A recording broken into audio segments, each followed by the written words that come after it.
sekian ada terima ini, sekian ada terima ini. Bapak bagaimana? Sampai hari ini aku belum terima, aku bilang.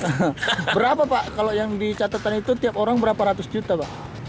Beda-beda itu. Ya. Beda-beda. Yang paling banyak besar siapa? berapa? Yang paling besar ketua dewan. Berapa itu? 2M lebih. Wow. Siapa tuh Pak? Per orang, Pak? Ketua dewan, Saleh Bangun. Oh. 2M lebih, Wakil Pak. ketua dewan sekitar 700. Oh. Itu wajib. Itu per tahun orang, Pak. Hah? Per tahun. Enggak, Waktu Yang saya- terima uang yang terakhir ini, interpelasi itu ya Pak ya? Terakhir. pokoknya tak disebut interpelasi apa tidak. Pokoknya terima uang daftar nih. Tapi ketua dewan tadi 2 miliar Pak ya? 2 miliar lebih sedikit, ada lebih. Itu anggaran 2014 Pak. Tidak dibilang begitu, pokoknya ini ada daftar. Nama Bapak ada di nomor 35. Nah, ini tercatat 350. 350 juta. Nah, Oh, tercatat di situ Pak ya? saya 350 sebagai anggota. Tapi nggak ada menerima ya? Belum terima. Oh. Siapa sih tidak mau uang? Iya iya iya iya. Gila kalau tak mau uang. Iya iya iya. Cuma kalau itu dikasih kan ada buktiku. Inilah permainan. Tak dikasih kan? Maka mobil itu ketahan. Mobil dinas. Pak melalui siapa Pak pemberian uang itu Pak? Katanya Pak. Lewat ahli Nafia. Berarti itu data bendara, Pak? Ketua Dewan 2M lebih. Wakil Ketua 700. Ketua praksi 600. Pak, mobil dinas kok Bapak tahan Pak? Karena nggak terima Mau bargaining. Iya. Kamu bargaining. Dijanjikan ya. Janji itu ya? Nah, akan ada janji. Kenapa belum dikasih? Kujelaskan semua sampai sama Gatot ku minta. Bulan Maret ada komperda PDIP, Gatot kan datang. Iya, iya. Mana jatahku gubernur? Senyum dia. Oh gitu Pak ya. Senyum dia. Ya bang, ku antar dia sampai ke mobil kan turun. Jangan lupa gubernur ya. Itu jatah apa Pokoknya- tuh Pak? Ya? Jatah apa itu? Itulah dia tadi. Itu. Yang belum dapat itu. Tanpa malu, Syamsul Hilal mengungkapkan permintaan jatah uang untuk dirinya ke Gubernur Gatot. Anggota DPRD Sumut periode lalu ini mengaku tak kebagian jatah, tetapi tetap ditulis di daftar penerima uang. Uang haram ini untuk menggagalkan interpelasi alias hak bertanya yang dialamatkan ke Gubernur Sumatera Utara Gatot Pujo Nugroho dalam rentang 2012 hingga 2014 terkait dugaan penyelewengan APBD triliunan rupiah Sumatera Utara.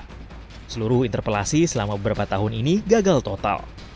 Belakangan diketahui ada uang yang disebar oleh pihak pemerintah provinsi atas perintah sang gubernur untuk menutup mulut dewan.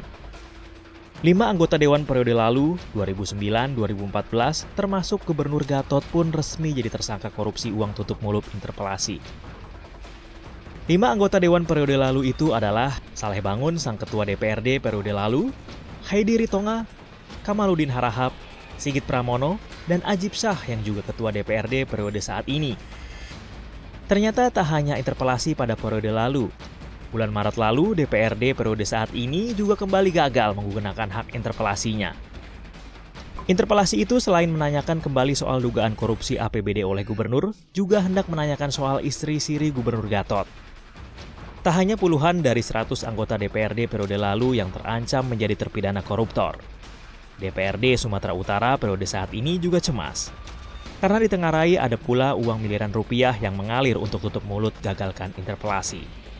Benarkah menyuap sudah mafhum dalam hubungan DPRD dan gubernur di Sumatera Utara? Saudara, saya sudah bersama dengan Wakil Ketua Komisi D DPRD Provinsi Sumatera Utara, Nezar Juli. Terima kasih Bung Nezar Juli. Ya, terima kasih Berikan Mas waktu di Aiman. program Aiman. Bung Nezar, beberapa kali interpelasi tapi gagal semua. Apa yang terjadi?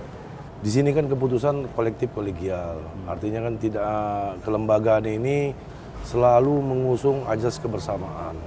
Hari ini kita mengusulkan yang kesekian kali interpelasi. Berapa kali?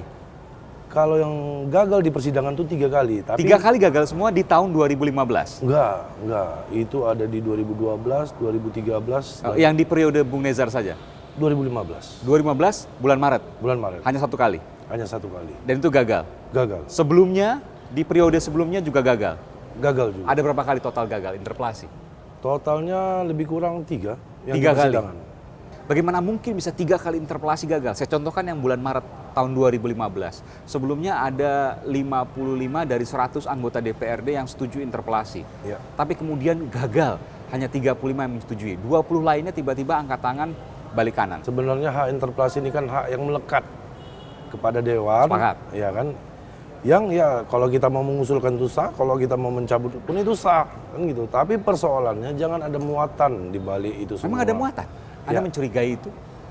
Bisa jadi. Tadinya kita hitung-hitungan, kawan-kawan yang mengusulkan interpelasi ini beranggapan bahwasanya orang-orang yang sudah membubuhkan tanda tangan itu pasti akan bersama-sama kita untuk mengusung interpelasi ini. Tetapi dalam perjalanannya ada juga semacam perintah partai, bahwasanya mereka harus tidak mendukung. Saya nggak menyebutkan salah satu partai politiknya, tetapi ada kawan-kawan yang memang dia A1 perintah dari Anda bukan orang pimpinan. baru di partai politik karena meskipun Anda 2014-2019 menjadi DPRD, tapi sebelumnya Anda juga bagian dari anggota partai politik. Ya. Apa yang terjadi? Apakah ada suap di situ? Kita lihat aja nanti Bung Aiman ya. Anda tidak berani mengatakannya? Saya tidak berani mengatakan. Anda mencurigai ada suap? Mencurigai boleh. Suap dari eksekutif pemerintah provinsi ke DPRD. Inilah kondisi yang terjadi saat ini. Inilah kondisi yang terjadi. Nanti Anda mencium ada itu dan Anda mengetahui. Saya baru mengetahui setelah pihak KPK mengumumkan persoalan kasus-kasus yang diperiksa. Ini jawaban terakhir saya sampaikan. Senin nanti lihat sendiri. Pak, kamera Pak. Jadi jangan teman-teman langsung ngomong menuduh. Baik. Besok Senin ikutin aja saksinya, bener nggak? Berarti Gitu. Anda Ini bukan main-main karena dari 100 anggota DPRD Provinsi Sumatera Utara mungkin akan ada mayoritas yang kena dan kemudian berurusan dengan KPK menjadi koruptor. Itu yang saya khawatirkan. Kawan-kawan ini pada mulanya dia mengusung interpelasi ini dengan baik, kan gitu. Di tengah perjalanannya ini berbelok. Kita nggak berani menuduh itu karena apa? Itu hak melekat pada setiap dewan. Biarkanlah nanti pihak hukum yang menjustifikasi. Apakah praktik-praktik seperti ini biasa di Sumatera Utara?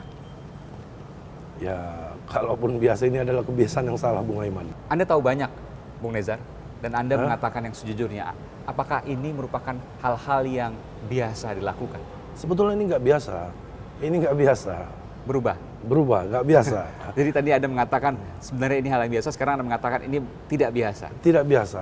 KPK punya aparatnya sendiri untuk melakukan penyelidikan, Iya. dan ini hal yang berbeda. Dari pernyataan Anda saya katakan bahwa Anda bukan orang yang baru di partai politik yang berada di Sumatera Utara. Praktik-praktik seperti ini saya katakan, saya ulangi pertanyaan saya sekali lagi, apakah kemudian ini pernah atau biasa terjadi? Ini biasa, saya bilang nggak biasa lah. Saya khawatir ini akan memberatkan teman-teman juga nanti, Bung Aiman. Cuma nanti biarkan Anda aja punya hukum. kekhawatiran, padahal Saya Anda punya mengakui kekhawatiran. bahwa ini sudah beberapa kali terjadi. Dia dibungkus, hak interpelasi ini adalah hak yang melekat. Jadi di balik itu kita ada win-win solution, kita nggak paham. Sifatnya individu. Win-win solution Mungkin antara pemerintah provinsi dengan DPRD yang kemudian menggagalkan interpelasi. bisa jadi seperti itu. Ini yang kita khawatirkan. Kalau yang saya bilang ini benar, ini akan lebih memberatkan kawan-kawan. Tapi kalau mudah-mudahan saya salah di sini menganggap gitu sama teman-teman. Apa sih yang waktu itu Anda ingin tanyakan? Interpelasi kan hak untuk bertanya. Ya, kita menanyakan mengenai kondisi bantuan dana bawahan, BKP, bantuan keuangan provinsi, DBH. Dana bagi hasil, juga hasil. pemberian dana. Iya, habis itu ya mohon maaf tanda kutip sebetulnya ini internal, nggak boleh ditanyakan juga sama masyarakat umum mengenai istri. Kawan-kawan menganggap persoalan istri ini nggak penting. Yang paling penting adalah bantuan dana bawahan dan dana bagi hasil. Dan akhirnya itu kemudian gagal. Gagal. Dan Anda mencurigai bahwa ada sesuatu yang dibicarakan antara pemerintah provinsi dan DPRD provinsi. Ya, yang saya baca di media itu ada orang yang menjadi terangke daripada pemerintahan Sumatera Utara. Calo maksudnya? Iya, seperti Maklar. itulah maklar. Yang membawa pesan dari Pak Gubernur kepada DPR.